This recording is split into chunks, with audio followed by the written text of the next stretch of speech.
যখন কোনো বান্দা সূরা ফাতিহার একটা করে আয়াত বলে আলহামদুলিল্লাহি রাব্বিল আলামিন, সঙ্গে সঙ্গে আল্লাহ জবাব দিয়ে বলেন হামিদানি আবদি, বান্দা তুই আমার প্রশংসা করলি।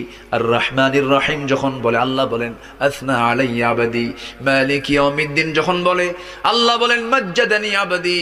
এরপরে যখন বলে ইয়াকা না'বুদু ওয়া ইয়াকা নাস্তাঈন পর্যন্ত যখন বলে আল্লাহ বলেন বান্দারে তুই আমার কাছে কি চাস, প্রাণ খুলে চারে বান্দা। ইহদিনাস সিরাতাল মুস্তাকিম থেকে শুরু করে নিয়া ওয়ালাদ-দাল্লিন পর্যন্ত যখন বান্দা বলে তখন আল্লাহ বলেন বান্দা নামাজের মধ্যে এমন প্রেমের খেলা খেললি বান্দা, তুই যা চাইলি সব আমি আল্লাহ কবুল করলাম। ওই বান্দা যখন রুকুতে যায় আল্লাহ তখন অস্থির হন।